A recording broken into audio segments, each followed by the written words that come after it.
The morning sky over London was soft and grey. Kate Middleton stared out the palace window, her hands resting on the windowsill. The city below buzzed with energy, but inside her heart, she felt a strange quiet. She had been up since dawn, unable to calm her thoughts. Today was not just another royal duty. It was the annual gala for the Children's Hope Foundation. And for the first time, she would be attending alone. Prince William had left the night before for urgent state work.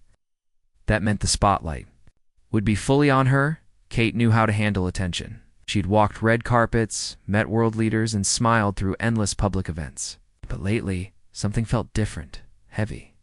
The pressure to always appear perfect, graceful, kind, strong was starting to wear on her. She hadn't told anyone, not even William, how tired she felt. Lonely. She felt like she was slowly fading behind the perfect image she had worked so hard to protect. She turned from the window and walked to her mirror. Her emerald green dress shimmered gently under the light, perfectly tailored to highlight her elegance. Her earrings, once worn by Princess Diana, sparkled softly. Yet as she looked at her reflection, she saw a woman wearing a crown of exhaustion, not confidence. The smile she practiced in the mirror felt stiff, and her eyes looked more anxious than calm. Her assistant knocked gently. "Your Royal Highness, the car is ready." Kate nodded. It was time. The streets of London moved past the car windows, like a dream. She watched couples laughing, children holding hands with their parents, people just living their lives without 1,000 cameras watching. She wondered what it would feel like to be invisible, even just for a day. Her phone buzzed. With a message from William, "I know you'll be brilliant. The children are lucky to have you. Love you." His words warmed her heart but didn't erase the nervous twist in her stomach.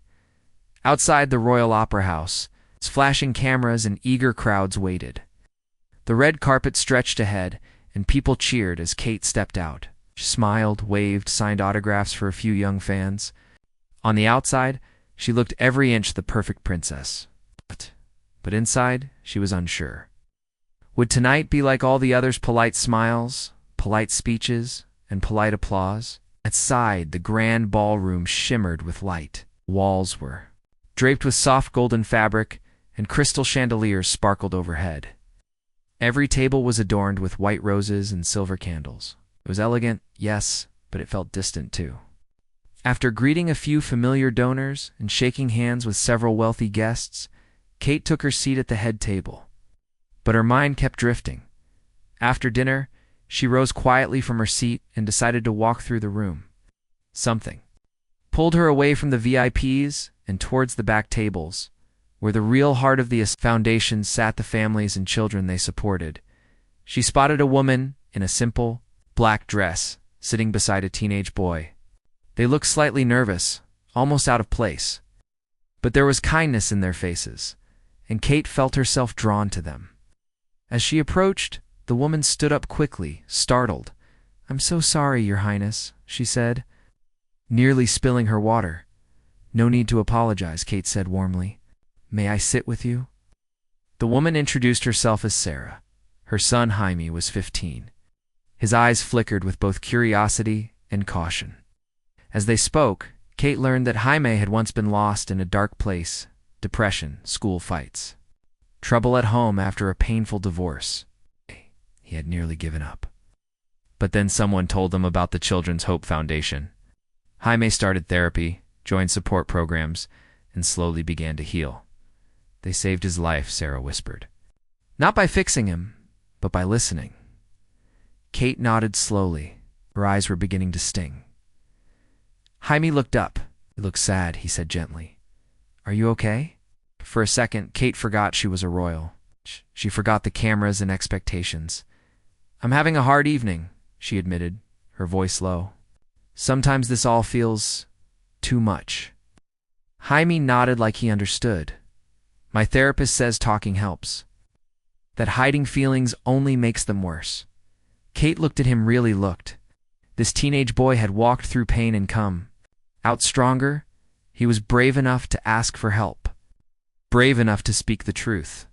And here she was, terrified to be real in a room full of people, as more guests from the table joined their conversation. Kate listened to story after story of trauma, healing, hope. A grandfather whose granddaughter had been rescued from abuse. A young woman who found purpose after aging out of foster care. None of them wanted pity. They simply shared truth. For the first time in a long time, Kate felt connected not as a princess, but as a person. Kate didn't know why she walked toward them. Something about the woman and the boy pulled at her heart. It wasn't duty. It wasn't royal manners. It was something deeper. Maybe it was the way the woman sat with her hands tightly folded, or the way the teenage boy looked down at his shoes as if trying to disappear. They looked nervous, unsure, out of place. But to Kate, they looked real. As she stepped closer, the woman looked up. Her eyes widened with shock. She stood up so quickly she almost knocked over her water glass. "Your Royal Highness," she said, breathless. "I'm so sorry. I didn't expect." Kate gently touched her arm and gave a soft smile. "Please don't apologize. May I sit with you for a moment?" The woman nodded, still clearly surprised. "Yes, of course," she said, moving aside quickly. Her son looked up, unsure what to say. Kate sat down beside them, folding her hands on the table like any other guest. "I'm Kate," she said kindly, even though they obviously knew who she was. "What's your name?" "I'm Sarah," the woman said quietly. "And this is my son, Jaime." Kate smiled at the boy. "Hi, Jaime." He gave a small nod but said nothing. Sarah took a breath and spoke softly. "My son, well, he's the reason we're here. The foundation helped us in ways I can't even explain." Kate's smile grew warmer. "I'd love to hear about it." And so Sarah began to tell their story. Her voice was steady at first, but Kate could feel the emotion beneath her words. 2 years ago, Jaime's life had changed. His parents, Sarah and her husband, had gone through a painful divorce.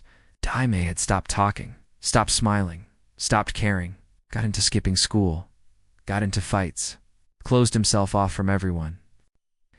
"I thought I was losing him," Sarah whispered. "I didn't know how to help." One day, a school counselor told her about the Children's Hope Foundation. Sarah was desperate, so she called. They got Jaime into therapy within days. Foundation didn't treat him like a problem. They treated him like a person.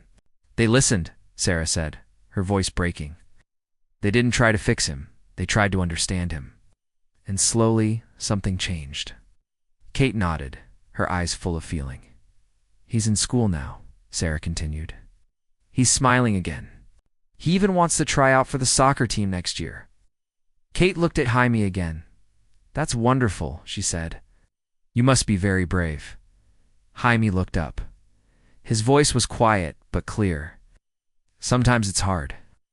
But my therapist says it's okay to not be okay." Kate felt something stir inside her. It's those simple words, "It's okay to not be okay," hit her harder than she expected. She had spent years pretending everything was fine. She had never said those words out loud. Then Jaime surprised her even more. "You look a little sad tonight," he said honestly. "Are you okay?" Kate blinked. No one ever asked her that. Not strangers, not even children. For a moment, she didn't know what to say. But Jaime wasn't asking to be rude. He was asking because he cared. "I'm having a tough evening," Kate admitted. Her voice was soft but true. Sometimes the pressure of public life gets really heavy. Jaime nodded. "I get that. Sometimes I pretend to be fine, even when I'm not." Kate laughed gently, not because it was funny, but because it was real. This boy understood her in a way that very few people ever did. It made her feel seen. More people at the table started listening now. An older man introduced himself. His name was Robert, and he was there because the foundation had helped his granddaughter escape an abusive home. She had found safety, love, and a second chance. Then came Lisa, a young woman in her 20s. She had grown up in the foster system, aged out at 18, and had no one to turn to. The foundation found her and helped her find work, housing, and therapy. Each person shared their story, not for attention, not for praise. It's just to show what real help had done for them. Kate listened, fully focused. She wasn't thinking about cameras or headlines. She wasn't worrying about her speech or her dress or her image. She was just being present with real people, hearing real pain and real hope, and and something inside her started to shift. She had spent so much of her royal life doing what was expected, shaking hands, smiling for cameras, reading speeches someone else had written. But now, sitting at this back table with these brave people, she saw what truly mattered. Not the lights, not the glamour, not even the fancy speeches. What mattered was truth. What mattered was connection. As the music played softly in the background, and the ballroom glowed with light, Kate looked around the table and felt something rare. Peace.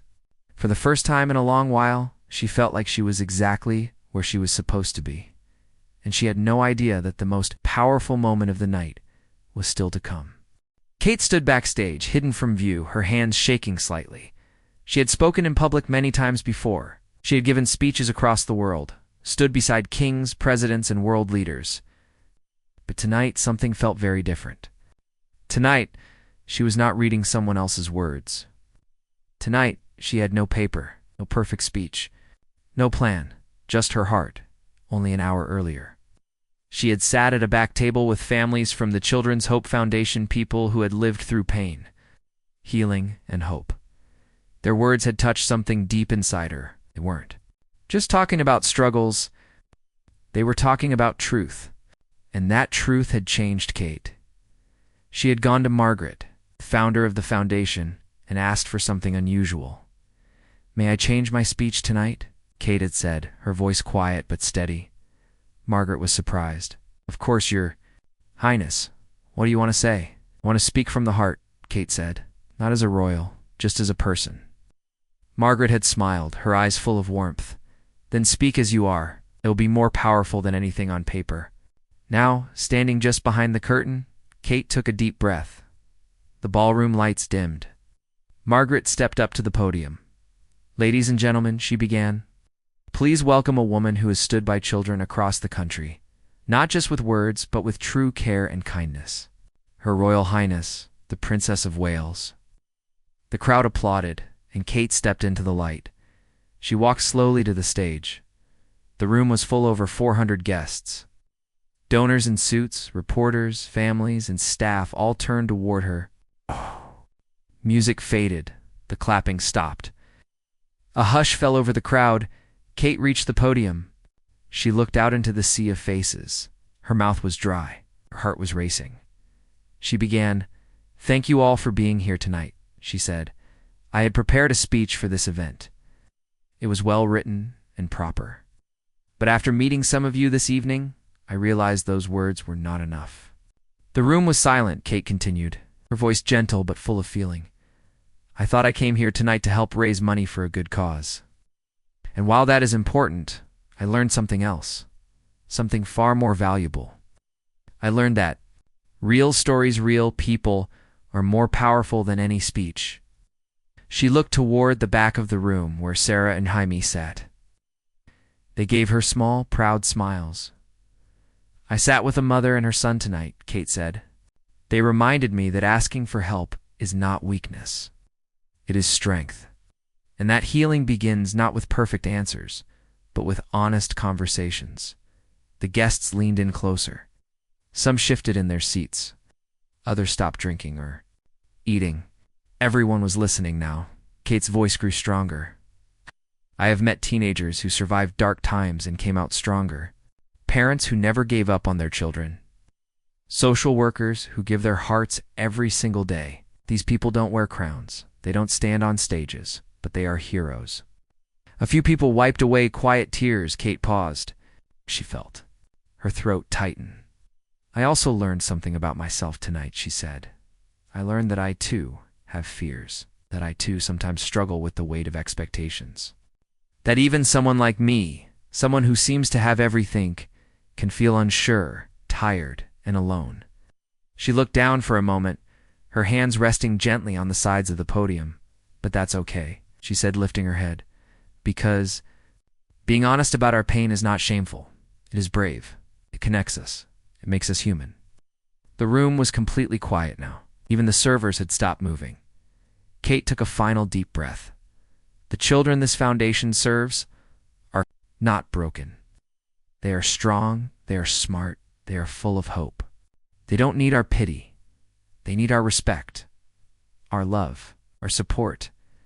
And in helping them, we also help ourselves. She looked across the room, her eyes meeting one face after another. So tonight, I ask all of us, don't just write it. Check. Don't just clap and leave. Listen. Really listen. These families are not statistics. They are teachers. And they have taught me more in one evening than I have learned in years. She smiled, tears in her eyes. Thank you for letting me speak from the heart. And thank you for reminding me who I truly am. And with that, Kate lowered her head. For one long, still moment, the room stayed silent. Then slowly someone stood. A second, then a third. And then the entire room was on their feet, clapping, loud, full applause. Not for her title. Not for her dress. But for her truth. Even the monarch, seated at the special royal table, rose quietly. With deep respect, Kate had not just spoken, she had connected. And in doing so, she had changed the night forever. The applause still echoed in Kate's ears long after she left the stage. She walked slowly back to her seat, her heart beating fast. But it was not the kind of nervous beat she had felt earlier. It was different now. It felt calm. It felt right. People smiled at her, some with tears in their eyes, some still clapping even after she had sat down. But what touched her the most was the look on Jaime's face. He looked proud. She had not planned to speak like that. She had not expected to open her heart in front of so many strangers. But now that it was done, Kate felt something she hadn't felt in a long time: peace. After the event ended, many guests came up to her. They didn't just thank her for the speech, they shared their own feelings. One donor said it made him rethink how he gives. A woman who worked in childcare told Kate, "You spoke for all of us tonight." Even a high-level government official said, "Your words reminded me why I started this work in the first place." Kate smiled and nodded, but deep inside, she felt quiet. Not because she was sad, but because something inside her had shifted. She didn't feel like a royal standing above people. She felt like a woman standing with them. Later that night, when she returned to Kensington Palace, the halls felt less heavy. She walked slowly through the quiet corridors, her heels tapping on the marble floor. She passed the grand paintings, the royal furniture, the polished mirrors. For the first time in weeks, she didn't feel like she was wearing a mask. She was still wearing the same beautiful green gown. Her earrings still sparkled. But now it didn't matter what she looked like. Tonight, she had been real. And it had meant something. She went into her private sitting room and took off her shoes. Her phone buzzed again. It was William. "Just watch the video of your speech. I'm speechless. You were amazing. Proud doesn't even cover it." "I love you." Kate smiled. A real, deep smile. Not the one she gave for cameras. This one came from inside. She thought back to Jaime's words. "You look a little sad tonight. Are you okay?" He had seen something no one else had. He had asked a question most people were too afraid, too polite to ask, and it had changed everything. The next morning, news about Kate's speech spread everywhere. Headlines called it the most honest royal moment in years, and the night the princess spoke from the heart. Social media was filled with clips of her trembling voice, her tearful eyes, and the silent moment when the whole room stood for her. But Kate didn't care about the headlines. What mattered more were the private messages. One came from a mother who wrote, "I watched your speech with my daughter, who struggles with anxiety. For the first time," she said, "maybe I'm strong too. Thank you." Another came from a teacher. "I played your words for my class. It opened a conversation we've never had before.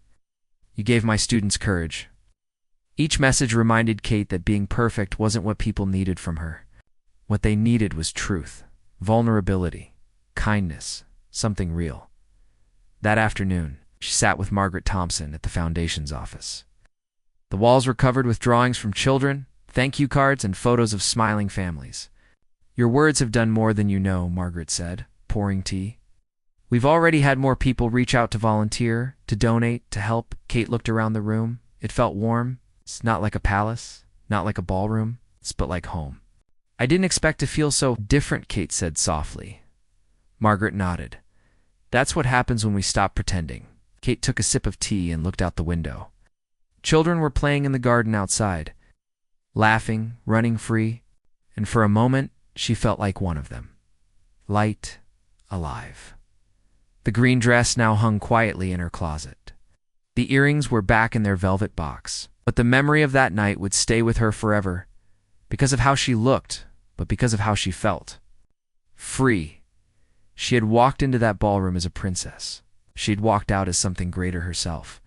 And somewhere in the middle of it all, when she had lowered her head at the podium, letting her guard down, letting her truth speak, a room full of people had stood. Even the monarch had risen, not for the title, not for the dress, but for the courage of honesty. It was a moment the world would remember, and a moment Kate would never forget.